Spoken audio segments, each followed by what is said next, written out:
Hello, hello, hello. I am just gonna make a quick. Yes. Hi!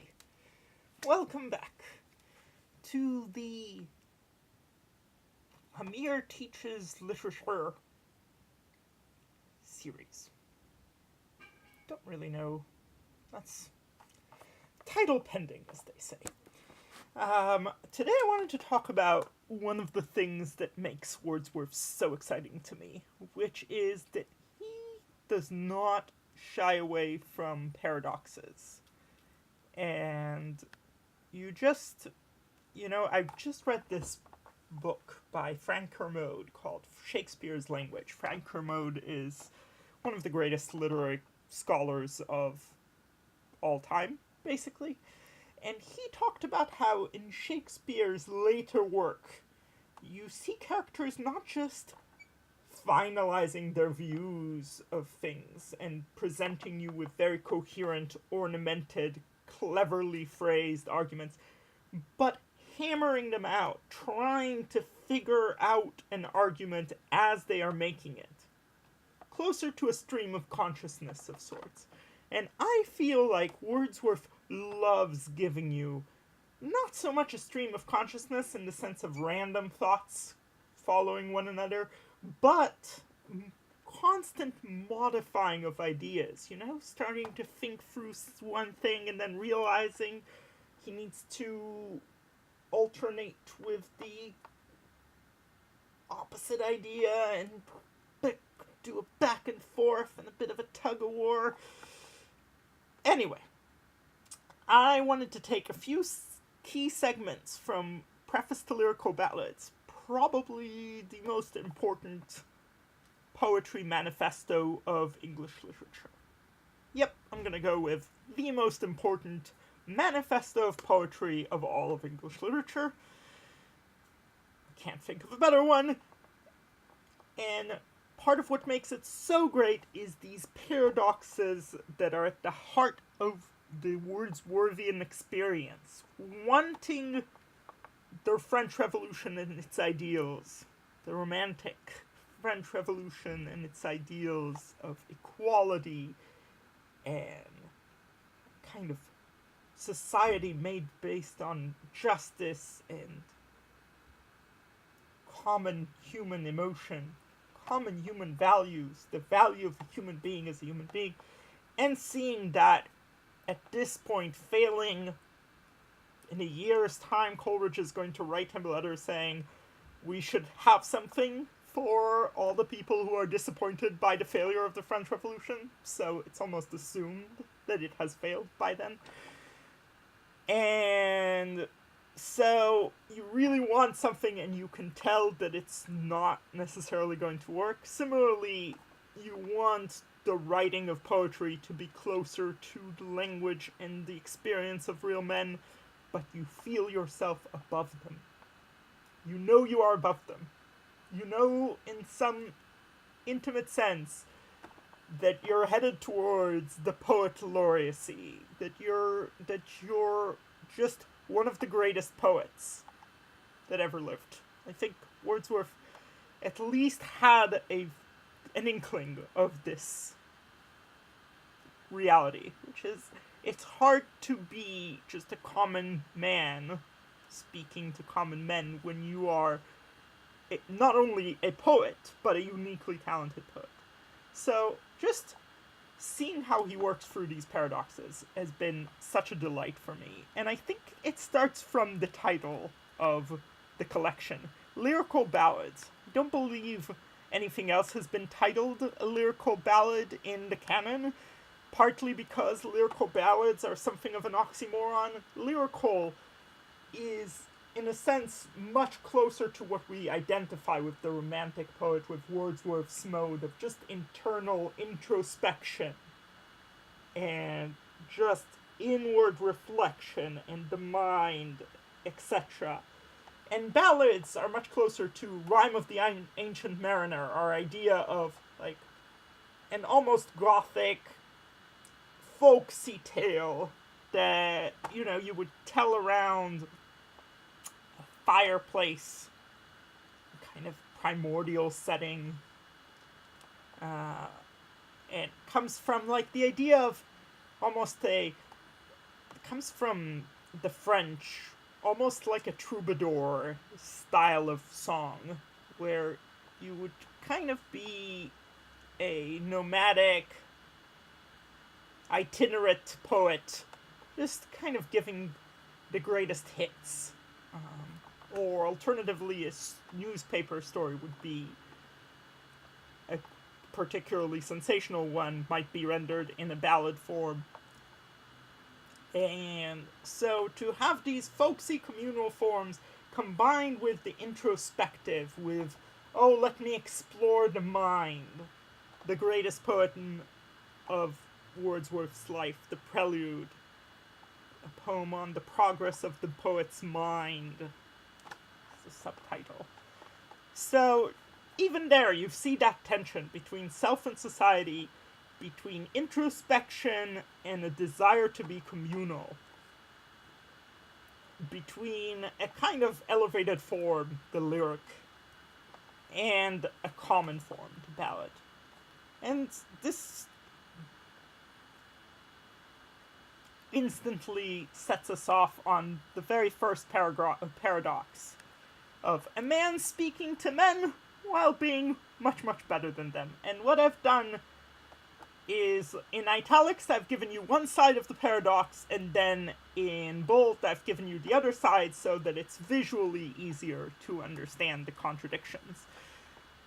What is a poet? To whom does he address himself? And what language is to be expected from him? He is a man speaking to men. Ah, such a great moment where you have just 30, 40, 100, many centuries, depending on how you see Shakespeare fitting into this, but definitely a great tradition of the poet being an elevated being a creature whose sensibilities and language is much, much higher than the average human being, and that's why they're writing poetry, in a sense. Otherwise, we would all be doing it. And so, what a revolutionary statement. A man speaking to men. Just gonna be just a guy talking to you. Just a dude. You can see this trend in modern politics, where it's like, oh, I want a politician I can have a beer with. Just coming from this concept of, I want someone who speaks like me. But the tradition immediately pulls him back, and it's even more painful in some ways that someone who is devoting himself to the idea of a language of men, of speaking to men, has to say the following. And men, it is true. And this is gorgeously factually boastful. Endowed with more lively sensibility, more enthusiasm and tenderness, who has a greater knowledge of human nature. More, greater knowledge. A more comprehensive, 3 more, just pounding it, that are supposed to be common among mankind. Maybe the hint that they are common, they're just supposed not to be common, but come now. A man pleased with his own passions and volitions, and who rejoices more than other men. More! So much more. 4 mores. More than other men in the spirit of life that is in him. Delighting to contemplate similar volitions and passions as manifested in the goings-on of the universe, and habitually impelled to create them where he does not find them. There's these last few lines wander off to another contradiction, less of a paradox than a contradiction, which is the mind half perceives and half creates. It's like, usually we contemplate the joys that we will write about in poetry. Sometimes we can't find them, so we make them up. Okay. So, yes, just extraordinary how the man is speaking to men, but has more knowledge, more emotional intensity, a deeper, profounder soul and he's has a more of a he even has something of more stoic joy in his life. It's just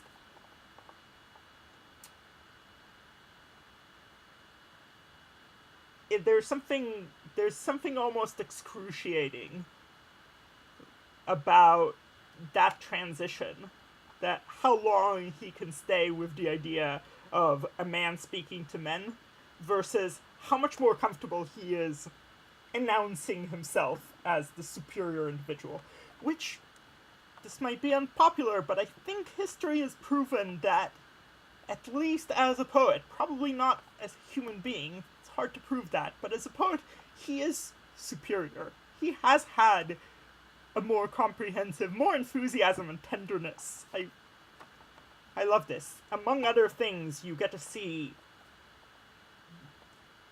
the outline for a poet. This mind's more lively sensibility. Not sensitivity, but sensibility. Just almost commonsensical appreciation of things. And then more passion, more joy. But then also more greater knowledge. It's extraordinary just how isolating this is from mankind, which is probably why one of the lectures in this series is going to be about Wordsworth and solitude. Part of the source of the solitude is it's going to be hard to communicate with people when you think of yourself, and maybe even worse, you are more sensitive, smarter, with more experience, and a broader soul. Your very soul is different than theirs. And much more. So, that's the paradox. That's the first paradox. If you see in poems like Tintern Abbey, where he writes the whole poem as if he's alone, and then suddenly we discover that his sister is there with him, after maybe 600 lines have gone, maybe 400. This is partly it. She's with him physically, but there's this problem. There's this problem of being with someone when you consider yourself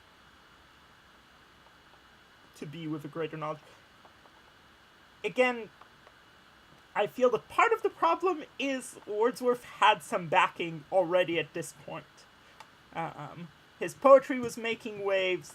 This is not the preface of someone who considers himself an insignificant player. This is the preface of someone who's been demanded by his friends, who are themselves great poets in some cases, and just is already pretty established in his own mind and in his inner circle as a great poet.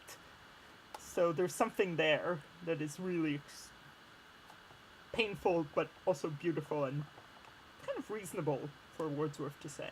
I feel like if I wrote this, it would just be excruciating. But I completely understand, if I was Wordsworth, I would absolutely feel that I had more enthusiasm and tenderness, a greater knowledge of human nature. Fortunately, I'm not. Part of these lectures is to reconcile myself to the fact that I am nowhere near a Wordsworth, which is fine. But also a painful realization. Alright, paradox number 2. Try and move more quickly through this one. Less autotherapy, if you will. Spontaneous overflow of feelings, recollected in tranquility. If you will, the mind and the heart. And this coming, I feel, in reaction to an Augustan period where the mind is far more valued, where part of the value of satire is that it's so clever. Wit, the age of wit, the bon mot, the right way of phrasing things, the just so, the intellectualism, the garnering of classical forms, everything to show the mind, show off the mind in poetry. He flips over its head and says, all good poetry is the spontaneous overflow of powerful feelings. And again, tradition is a tough master to break from. So, again, we have these quick one-liners about the break with the tradition, and then a qualifying statement, a hammering out of the paradox. It takes its origins, okay, and though this be true, poems to which any value can be attached were never produced, on any variety of subjects, but by a man who, being possessed of more than usual organic sensibility, had also thought long and deeply. The syntax here is extremely convoluted. There's like maybe 5 negations, and I think part of it is him exemplifying that, yes, I have a lot of emotions towards nature. I don't apologize for them. I love how much emotional intensity my poetry is influenced by and produces. Love it, love it, love it. But that doesn't mean I can't write a multi-clausal nightmare of a sentence, where, though this be true, poems to which any value can be attached were never produced on any variety but by a man. So triple negation there. Being possessed of more than usual organic sensibility, and also thought long and deeply. So, on some basic level, there is just almost a banal statement here, where you say, okay, you want poetry to make you feel things, but that doesn't mean you shouldn't think through them. Might end up with a poem that says, oh, the mountains, the mountains, the mountains, the mountains, and you can kind of see. Another video is going to be about how Wordsworth inscribes that process into his poetry.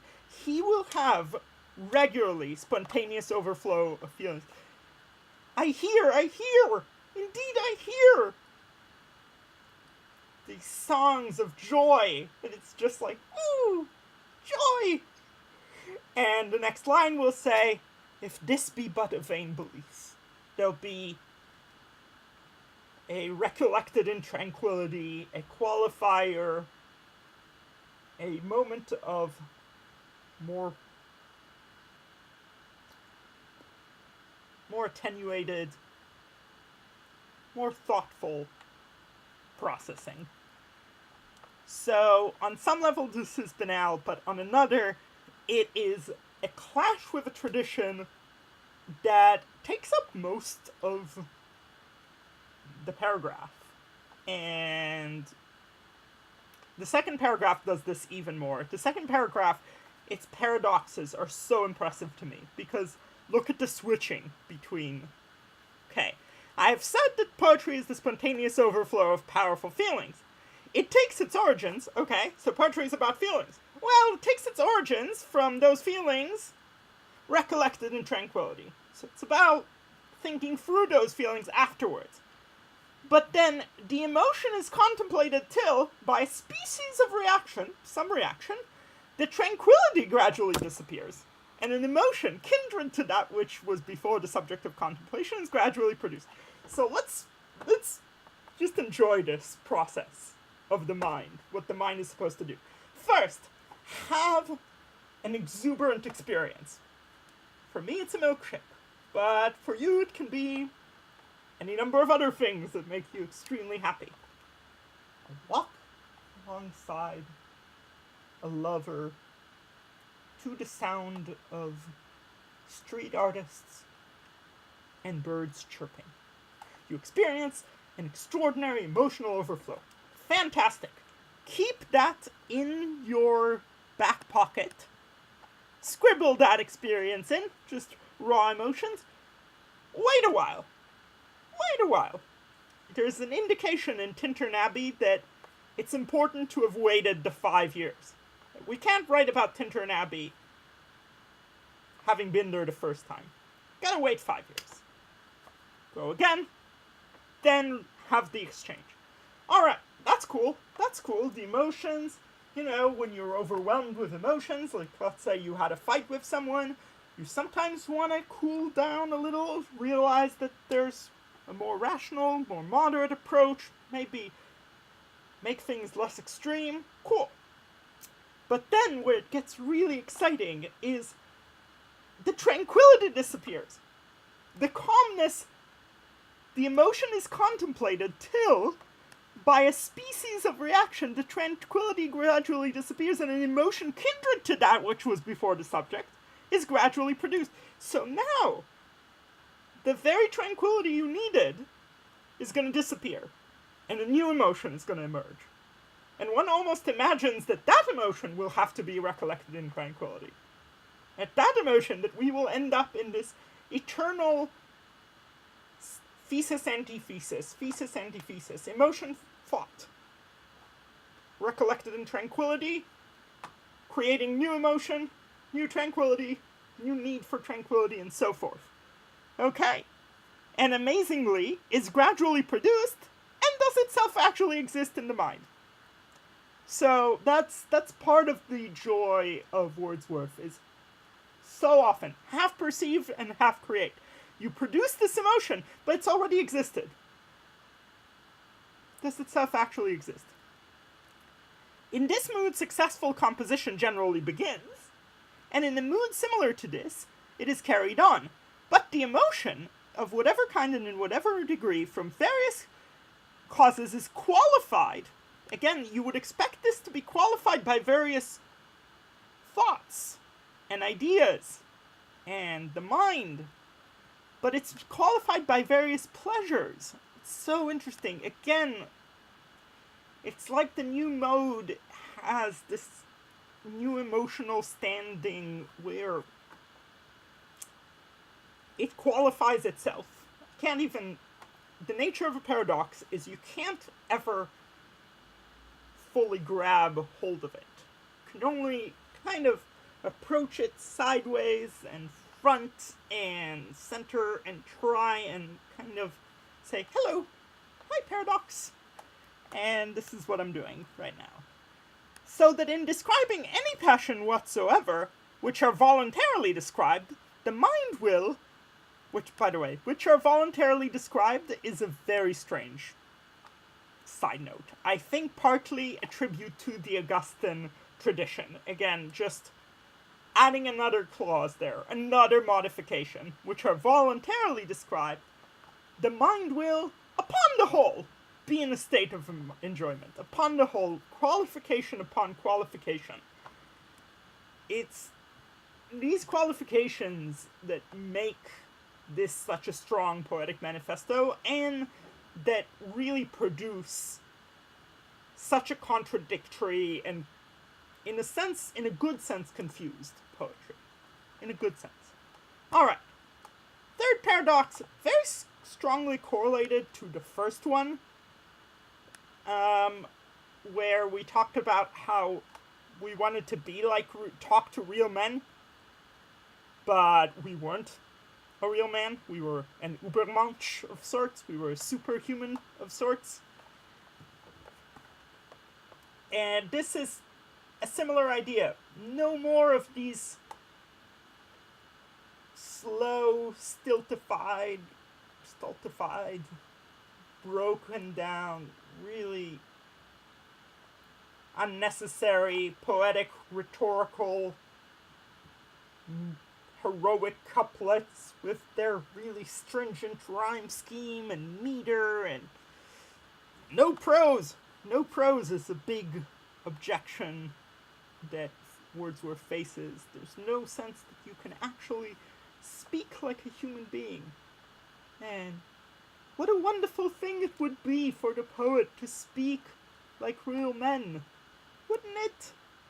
Okay, then the principal object then, proposed in these poems, was to choose incidents and situations from common life, and to relate or describe them throughout, as far as was possible, in a selection of language really used by men. Now this, to my knowledge, is the first canonical English example of realism in poetry. Of the argument that appears across different forms in painting. Peasants start to be painted around this time. Dutch painting is particularly known for its common occurrences.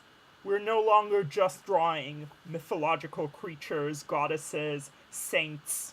We're also drawing real men, reading a letter, doing something common. Incidents and situations from common life to relate to or describe them throughout. Throughout. Okay. Look at that. Look at that certainty. Throughout. We're going to really, as far as was possible. I did this all the time. As much as I could. Everywhere. So long as it was possible. It's this extraordinary conjunction of a commitment, an almost ideological, maybe not even almost, an ideological commitment to the common man and his common experience, alongside a deep understanding that this would not work as an invariable practice. And I would say, in many ways, is never the case with Wordsworth. It's never the case that it's just a common occurrence that we want. That we want the situation described in a selection of language really used by men. You never see a poem almost like, forgive me, they F you up your mom and dad. They do not mean to, but they do. You never see that kind of poem. Where it's like, language really used by men, and that's the poem. Never see a Philip Larkin, but you can see the spirit of Philip Larkin emerging from this kind of poem, this kind of manifesto. That's why it's the most important manifesto. So much emerges. It's hard for me to see the Victorian novel existing without Wordsworth as the poet laureate in the height of the Victorian novel. Because the Victorian novel has an even greater commitment to the selection of language really used by men. Okay, as far as was possible. So an acknowledgement of the limits of poetry there. And at the same time, really used by men, to throw over them a certain coloring of the imagination. Just, if you don't mind, I'd like to sound like a real man, but do you mind if I just throw over a bit of a coloring? If I can just give you a bit of a touch-up, a bit of some blush on your language, on your common language, bit of imagination lipstick, if you will. Bit of coloring of imagination, just coloring, a little touch. Whereby ordinary things should be presented to the mind in an unusual aspect. I want you to try this just to see how far the tension goes. Try to speak like common people do while maintaining an unusual aspect. Like, nothing you say can be particularly common. Would make for quite short, if witty, conversations, I believe. Anyway, and further, and above all, to make these incidents and situations interesting, which, again, by tracing in them, truly, though not ostentatiously, again, so many modifications, truly, but not ostentatiously, the primary laws of our nature. Now, part of why he says not ostentatiously is because this is such, without bragging, without overly appearing to just be a know-it-all, for lack of a better word, his project here is so far removed from describing and relating the common experiences of men. Tracing in them, just imagine again that your project was that you took people, let's say you're people watching, 21st century tradition maybe, and you're not just looking at all their details, but your primary goal is to see in them the primary laws of human nature. To take from common incidents, from someone digging a grave, or plowing a field, or catching a bird, or chopping down a tree. From this, you need to see this, and from this derive a whole psychology. Freud would say this is madness. Freud would say, gotta do a little more before you get to the primary laws of our nature. I imagine most psychologists throughout the ages would think, this is a rather ambitious undertaking. To take, all I need is common incidents, bit of a coloring of the imagination, touch-up of the imagination, and I got the primary laws of our nature. Truly, and not ostentatiously. And this would make it interesting. If you showed me how the plowing of a field shows the primary laws of human nature, that is interesting. And again, we will see in these projects, in these poems, moments where he says, alright, I did this, I walked over there, I took that river, I took a boat over there, I caught some birds, hung out here till noon, till dawn. And by the way, here's what happens to the whole of humanity when this happens. By the way, and the transition is often self-consciously awkward. Like, I think that Wordsworth is not trying to gloss over the awkwardness. Otherwise, he wouldn't have these half-sentence, if this be but a vain belief. If this be false. And it's not like when he says, if this be false, like Shakespeare, I've never writ. Like, it's a rhetorical device to say, this can't possibly be wrong. He says, if this be false, and he just lets that falsehood, the possibility of the failure of this project, to hang there. And often doesn't even finish the sentence, just moves to another sentence. That implicitly complicates that possibility, but still allows it a lot of space. And I think that's part of why, again, not ostentatiously, there's a humility to this. It's ridiculous to say there's a humility to taking on this project, but I think part of the problem and joy of Wordsworth is he's taken on this project and he knows it's a crazy project. He knows it. Wrote his big poem over a period of 52 years. That is not, the endless revision of that poem is not the process of someone who thinks that they have things figured out. In one go, or two goes, or 4 or 5 or 6 years. 52 years.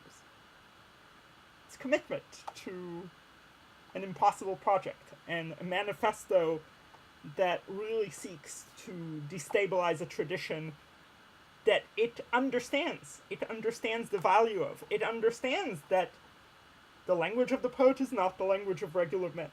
It can try to aspire to it as much as possible. Not necessarily going to be all that possible. It really wants this to be about just a guy talking to guys, but the poet is not just a guy. If he were just a guy, we would not be reading his poetry, in most likelihood. Poetry by a random dude, or dudette. And yes, you really want the poetry to be all emotional, but at the same time you realize that so much comes from the modulation of emotions and from that interaction between your feelings and your thoughts, and how the feeling gives room to a thought that then creates a feeling which was there to begin with. Just extraordinary. Understanding the contradictions of the human mind. Okay. So that was your introduction to the introduction to Lyrical Ballads. The most important poetic manifesto of English literature. Known to man. And by man I mean me, for I am a common man. Speaking to you. Hopefully in a language close enough to the language of common men. Though I'm a foreigner, so who knows how close my language is to common language. Common foreign language, let's say. Alright, thank you all so much for watching, and I shall see you anon, as most men would say. Anon. Of course, like a truly common man, I have a hard time shutting down my own recording.